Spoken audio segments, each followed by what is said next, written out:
Hello, hello, hello, and welcome back to this new video of mine. I got my coffee again, of course. And this is a different video than I usually do, but as you might know, I like to hit you with a plot twist every once in a while. And it's not necessarily a video essay or something like that. I just want to openly talk about, my perception. It's all based on my opinion.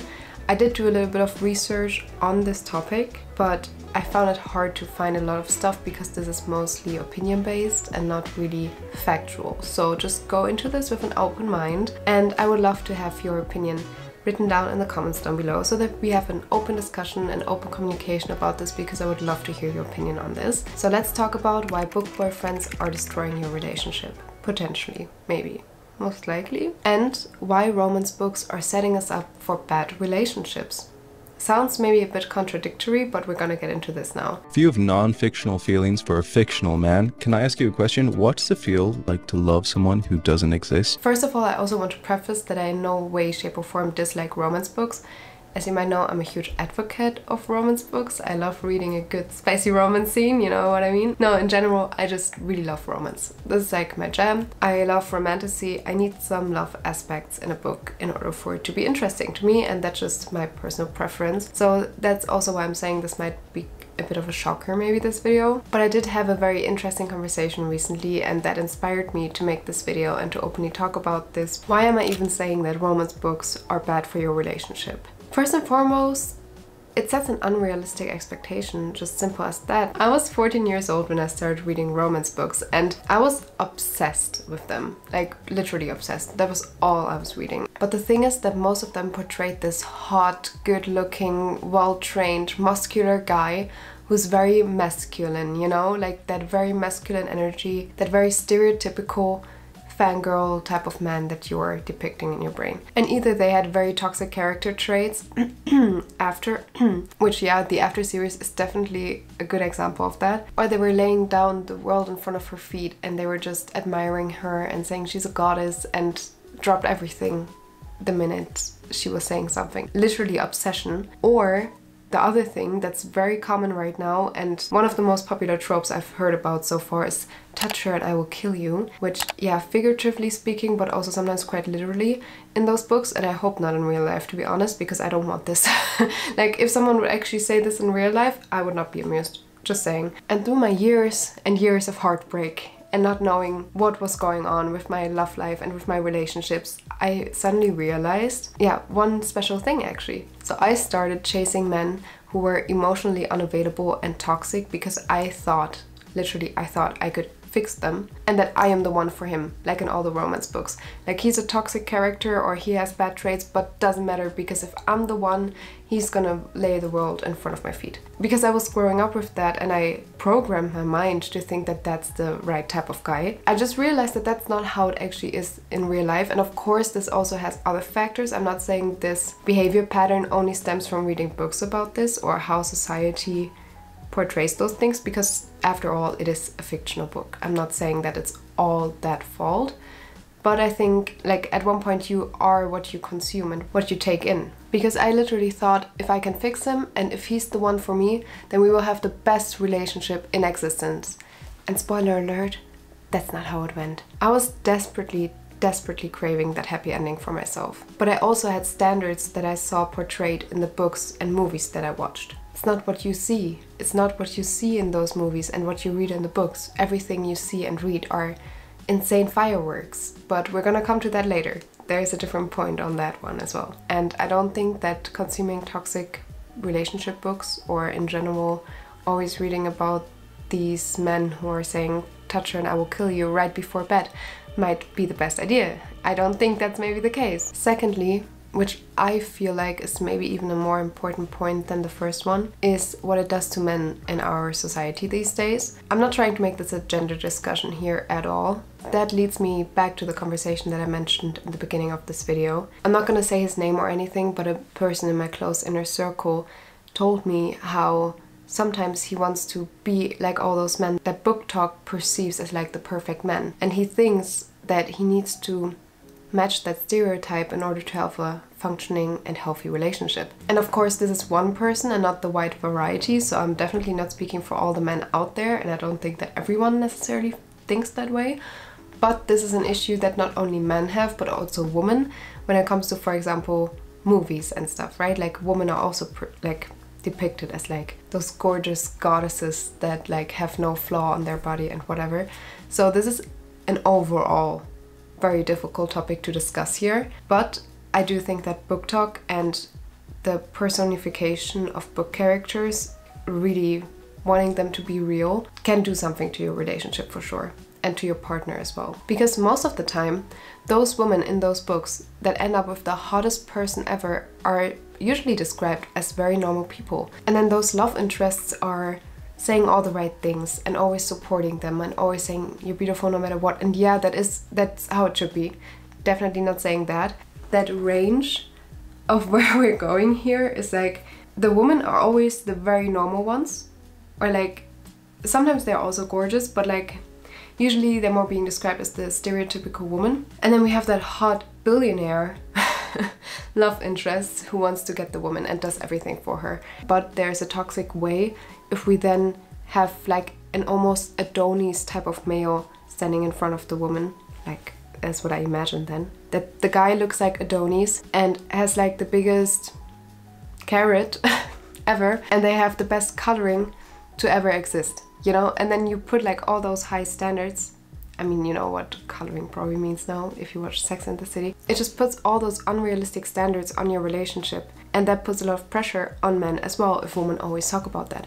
And that's going to my book girlies out there, and I'm definitely also a part of that, I'm not gonna lie. As I said, I don't want to make this a gender discussion. I think that would run layers and layers deeper anyways, so this is not what I'm trying to do here. But I do believe that the way men are being portrayed, like on this entire broad topic, I think this could be part of the problem. Thirdly, those books most of the time have a happy ending, which, yeah, I'm a victim of as well. I want my book to have a happy ending. If it doesn't, I'm deeply upset, deeply upset. So I love that for me, I love that for you, and that's how it should be, in my opinion. But here comes the kicker, because our life doesn't suddenly stand still when we get into that relationship.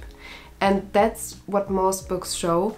Those books have the honeymoon phase, and that stage of your relationship where you get to know each other and where everything is still exciting. That's what they are showing.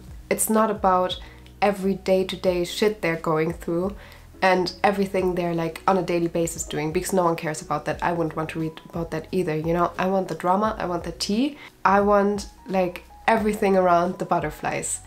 And that makes complete sense to me, of course, but I'm saying this from a standpoint of a woman who, when she was younger and was a little girl basically, not a girl but like a teenage girl, and didn't have a relationship yet, she thought that the end goal and the biggest thing that you can achieve when it comes to relationship is getting into the relationship. Because I thought getting the guy is the hard part.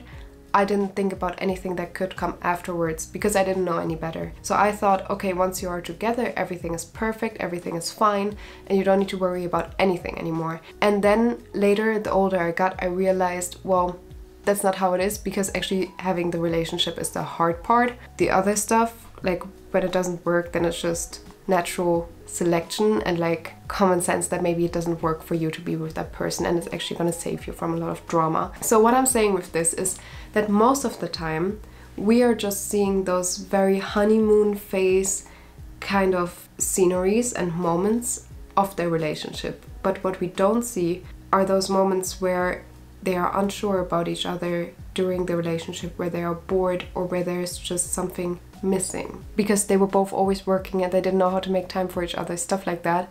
That's not how it's being depicted in books, and from a selling standpoint, I totally agree and I totally understand that that's not what people want to read about, because we want to escape reality with books. We don't want to read about our daily shit. But as I already said, this goes to the younger girls out there who don't know any better and who never experienced a relationship and don't know what's actually out there. Which brings me to my fourth point. Books, whether they may be fictional or non-fictional, they always have a certain angle of education in them. Whether self-help books teach you about your life, fantasy teaches you to visualize dream worlds and really immerse in a different world and really teaches you to imagine things better. Romance books teach you about love and relationships, or smut teaches you about, you know, other things. In my opinion, it's so beautiful that an author can create those stories and share their wisdom and share what they learned in their lives with other people through fictional stories. I think that's amazing. But here's the thing, that it might reach sometimes the wrong target audience. So for example, ACOTAR, which I'm a huge fan of, I loved it. But I was reading it when I was younger, and the thing is, let's just say there are like 12-year-old girls out there who are reading ACOTAR right now, and yeah, I know, besides the smut scenes, those men are very high stakes, which usually happens in romantasy, and they're quite protective, I would say, and sometimes also a bit toxic, and that's then what they think is the normal thing in relationships, and that's how it should be. So what we program into our minds, and as I already said, what we consume, is becoming a part of us, and the more those young girls are reading this, yeah, the trickier it gets.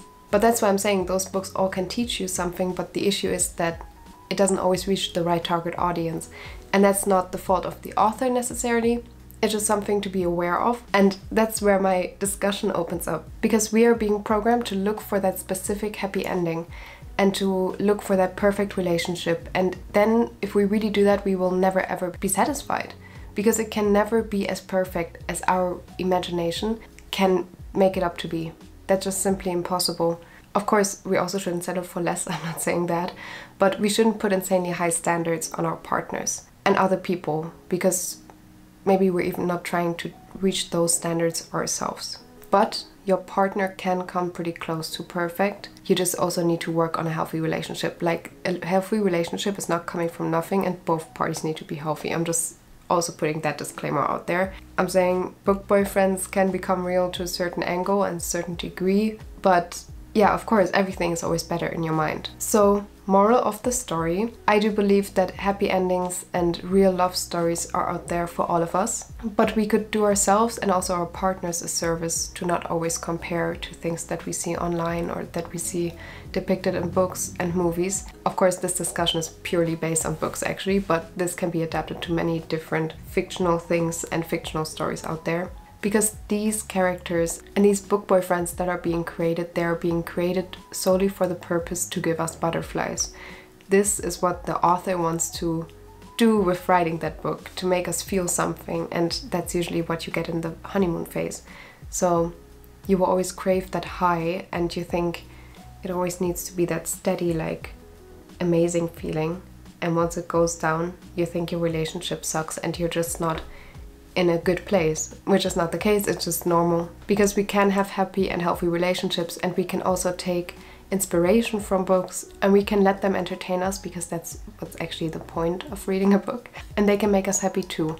But let's just think about whether we really in real life would like to have a Harden from After, or let's say an Alex from Twisted, or if we want a Xaden from Fourth Wing. I mean, yeah, Xaden I would have to think about again. Like, he has a kind of free pass, but regardless, moving on. Please think about that and put aside their good looks and their physique that you're building up in your mind.